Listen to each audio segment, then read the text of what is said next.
അസ്സലാമു അലൈക്കും വറഹ്മത്തുള്ളാഹി വബറകാതുഹു. സ്വന്തം ഭാര്യ ഗർഭിണിയാണത് ഭർത്താവ് അറിഞ്ഞില്ല. ഭർത്താവ് വിദേശത്താണെങ്കിൽ അത് വിശ്വസിക്കാമായിരുന്നു.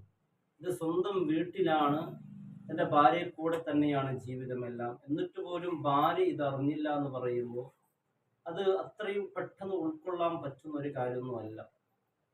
കാരണം ഭാര്യ പെട്ടെന്ന് ഷംനയെ പോലീസ് ഇന്നലെ അറസ്റ്റ് ചെയ്തപ്പോൾ പലർക്കും അത്ഭുതമായി. കാരണം ഈ ഷംനയെ ആദ്യം ആശുപത്രിയിലേക്ക് ഭർത്താവ് തന്നെ കൊണ്ടുപോകുന്നു. വേറെ വേദന എന്ന് പറഞ്ഞിട്ട് നേരെ ആശുപത്രിയിൽ കൊണ്ടുപോകുന്ന ആ ഇടക്കാണ് ഈ ഭർത്താവിന് ശ്രദ്ധയിൽപ്പെടുന്നത് ഒരു ചെറിയ കുഞ്ഞ്, അതായത് എവിടെ ഇങ്ങനെ ഒളിപ്പിച്ച് വെച്ചതായി പെട്ടെന്ന് പെടുന്നു. ഇതാരുടെ കുഞ്ഞാണ്, എവിടെ ഇങ്ങനെ എത്തിയെന്ന് ഭർത്താവ് ഞെട്ടുകയാണ്.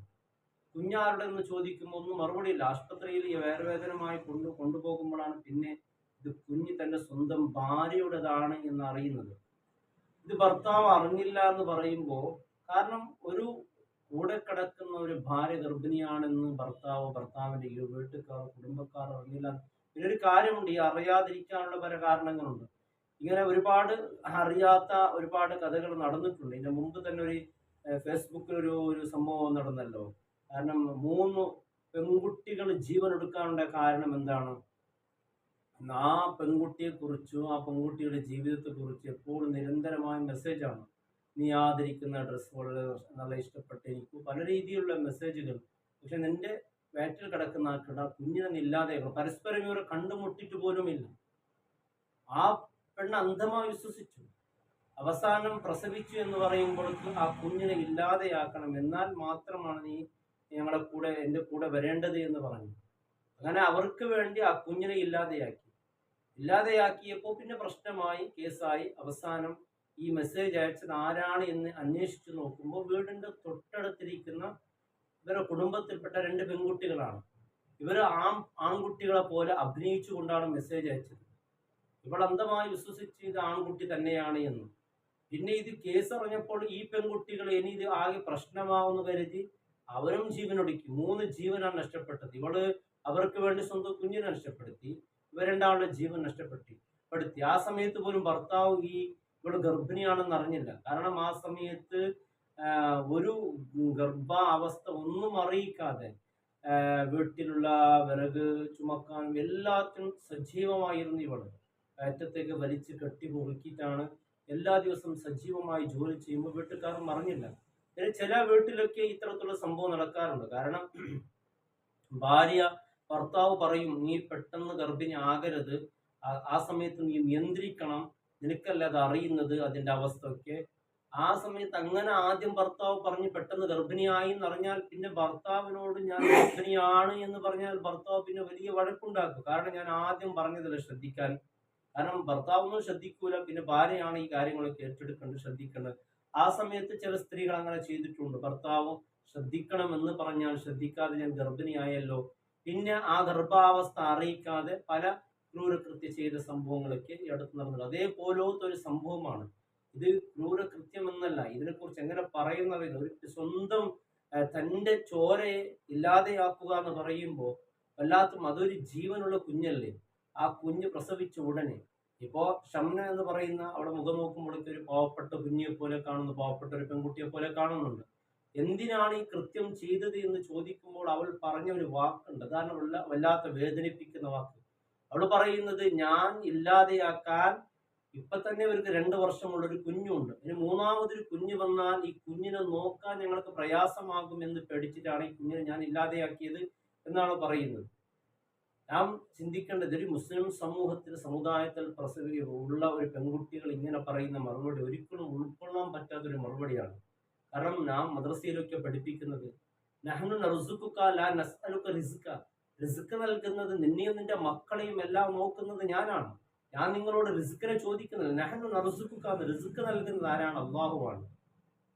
നിങ്ങളോട് തഖ്വ മാത്രമേ അള്ളാഹു ആവശ്യപ്പെടുന്നുള്ളൂ, റിസ്ക്കൊന്നും അള്ളാഹു ആവശ്യപ്പെടുന്നില്ല. വളരെ കൃത്യമായി പാഠം പഠിച്ച നമ്മുടെ സമുദായത്തിൽപ്പെട്ട അല്ലെ, മക്കളെ ഇല്ലാതെയാക്കുക, മക്കളില്ലാതെ നിരന്തരമായി ദ്വാ ചെയ്തുകൊണ്ട് ഒരു മക്കൾക്ക് വേണ്ടി കരഞ്ഞ് പ്രാർത്ഥിക്കുന്ന എത്ര ആളുകളെന്നറിയോ? സ്വന്തമായി വാങ്ങാൻ കയ്യിൽ പണമില്ലാതെ വിഷമിക്കുന്ന എത്ര കുടുംബങ്ങളുണ്ടെന്നറിയോ? നിരന്തരമായി പ്രാർത്ഥിക്കുന്ന കുടുംബങ്ങൾ. ഒരു കുഞ്ഞുങ്ങളെ കാണുമ്പോൾ വല്ലാത്ത സങ്കടപ്പെടുന്നവർ, ചെറിയ കോഴി കുഞ്ഞുങ്ങളെ കാണുമ്പോൾ വരെ സങ്കടപ്പെടുന്നവർക്ക്, ആ കോഴികൾക്കും കുഞ്ഞുങ്ങൾ ഉണ്ടാകുന്നല്ലോ, എനിക്ക് കുഞ്ഞുങ്ങൾ എങ്ങനെ സങ്കടപ്പെടുന്നു, എത്ര എത്ര എത്ര എത്ര ദമ്പതികളുണ്ടെന്നറിയോ. അതിൻ്റെയൊക്കെ അള്ളാഹു നമുക്ക് നൽകുന്ന വലിയ നിധിയല്ലേ, ഒരു വലിയ സമ്മാനമാണ് മക്കൾ. ആ മക്കളെ ഇല്ലാതെയാക്കെന്ന് പറഞ്ഞാൽ ഈ ഭർത്താവിനെ അറിയില്ല എന്നാണ്, ഭർത്താവ് ഇത് അറിഞ്ഞില്ല എന്നാണ് പറയുന്നത്.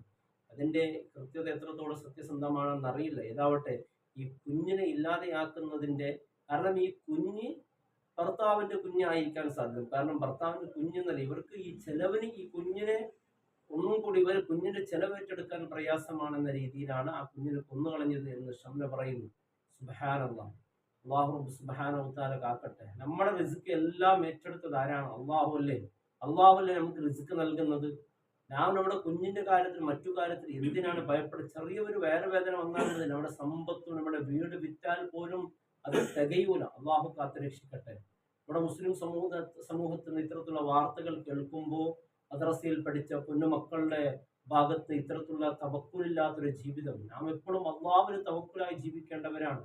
ഏത് പ്രയാസവും പ്രതിസന്ധികൾ വരുമ്പോഴൊക്കെയും ഇത് അള്ളാഹുവിന്റെ പരീക്ഷണമാണ്, ഇതിന് വലിയ പ്രതിഫലമുണ്ട് എന്ന് നാം ആഗ്രഹിച്ച്, ആ പ്രതിഫലത്തെ ആഗ്രഹിച്ചല്ലേ നാം അള്ളാഹുവിനെ ഇബാദത്ത് ചെയ്തുകൊണ്ട് നല്ലൊരു ജീവിതം നടത്തുമ്പോൾ അള്ളാഹു നമുക്ക് തരുന്ന ഏത് പ്രശ്നങ്ങളും ഏതൊരു പ്രതിസന്ധികളും ഇത് അള്ളാഹുവിന്റെ പരീക്ഷണമാണ് എന്നാണ് ഒരു മുസ്ലിം ജീവിക്കേണ്ടത് എന്ന് മറ്റുള്ളവർക്ക്.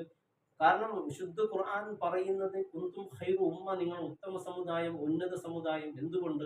നിങ്ങൾ നല്ലത് കൽപ്പിക്കുന്നവർ അല്ലെ, ചീത്തയെ വിരോധിക്കുന്നവരാണ്. അതുകൊണ്ട് നിങ്ങൾ ഉന്നതർ എന്ന് പറയുന്നത്, മറ്റുള്ളവർക്ക് മാതൃകയാകേണ്ടവരെന്ന് പറയുന്ന നാം തന്നെ ചെയ്യുന്ന ഇത്തരത്തിലുള്ള ക്രൂരകൃത്യങ്ങൾ.